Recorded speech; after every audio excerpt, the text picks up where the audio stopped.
Henry Ford nasceu no dia 30 de julho de 1863 em uma pequena cidade do interior do estado de Michigan, nos Estados Unidos.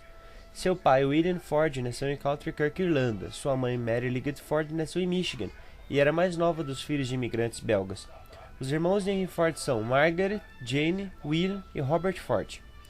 Ford se casou com Clara Jane Bryant em abril de 1888 e se sustentava com a exploração da fazenda e mantendo numa serraria. Eles tiveram o único filho, Edsel Bryant Ford, e adotaram uma criança chinesa. Henry Ford foi um empreendedor americano, fundador da Ford Motor Company e idealizador do sistema de produção em massa, e também é atribuído a ele o Fordismo, isto é, a produção em grande quantidade e baixo custo, por meio de um artifício chamado linha de montagem. Porém, a implantação desse sistema de produção em massa acabou por acarretar inúmeros problemas e contradições, tanto em sua própria fábrica quanto ao redor do mundo em que o sistema Fordismo foi aplicado. Citarei agora alguns pontos negativos de Henry Ford. Ford era mau administrador e também não gostava de balanços quando era a realização do mesmo. Ele também não era muito bom em marketing. Podemos perceber isso porque 19 anos a sua empresa produziu apenas um modelo de carro de apenas uma cor, o Ford T preto.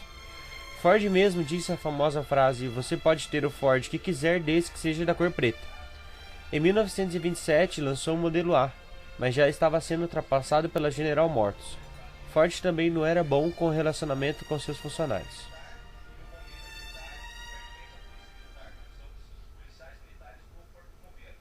Em 1918, a eleição ao Senado americano através do Partido Democrata foi desastrosa, sendo derrotado por Truman H. Newber. Nos anos de 1923 e 1924, houve especulações para a candidatação do seu nome à presidência norte-americana, mas seu violento embate, publicado no Dearborn Independent, contra uma imaginada conspiração judia internacional, pela qual ele relutantemente desculpou-se, e muitos dizem que ele se arrependeu até a morte, o tirou das especulações. Tempos Modernos, de 1936, é um filme de Charlie Chaplin que faz uma crítica direta ao sistema de produção em massa baseado na teoria de Henry Ford, o Fordismo. Chaplin nos apresenta o filme como uma forma de contar para a sociedade, de forma bem-humorada, como funciona esse sistema e também como os operários são comandados pelo sistema de máquinas. No Fordismo, o trabalhador perde suas qualificações, as quais são incorporadas à máquina. Em tempos modernos, os operários são apenas apêndices do sistema de máquinas, uma mera engrenagem emprestada pela cena clássica do operário sendo engolido pela máquina. É a dimensão da objetividade estranhada e fetichizada pela máquina, ou mais propriamente, o sistema de máquina é a própria representação do fetiche que se impõe sob o comando do capitalismo com a persona do capital.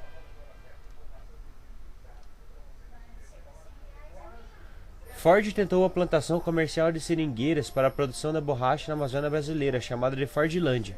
Era um latifúndio com 1 milhão de hectares e 300 mil seringueiras situados à margem do rio Tapajós, e distante ainda hoje 1 dia e meio de viagem de barco de Santarém, no Pará. O projeto foi criado em 1928 para abastecer de látex as fábricas de Ford nos Estados Unidos. A terra era infértil e pedregosa, e nenhum dos gerentes de Ford tinha experiência em agricultura equatorial. As seringueiras, árvores de onde se extrai o látex, plantadas muito próximas entre si, o oposto das naturalmente muito espaçadas na selva, foram presa fácil para pragas agrícolas, que dizimaram as plantações. Os trabalhadores das plantações recebiam uma alimentação e habitação típica norte-americana. Eram obrigados a usar crachás e comandados no estilo a qual não estavam habituados, o que causava conflitos e baixa produtividade. Em 1930, os trabalhadores locais se revoltaram contra os gerentes truculentos que tiveram que se esconder na selva. O Fordismo ficou caracterizado pela sua rigidez e formalidade, e também pela vida dura e monótona que os trabalhadores levavam. Ford acreditava que entre seus funcionários não poderia haver camaradagem e que a diversão só haveria depois de ter terminado todo o trabalho. Achava também que poderia controlar a vida pessoal de seus subordinados, determinando seu modo de agir, de vestir, de se comportar e de falar. Seus empregados deveriam ter uma vida conservadora longe do álcool e do fumo. Toda essa padronização e essa crença de que o trabalhador se adequava bem a uma vida de trabalho e monótono nos levam a refletir sobre uma abordagem mais crítica ao Fordismo.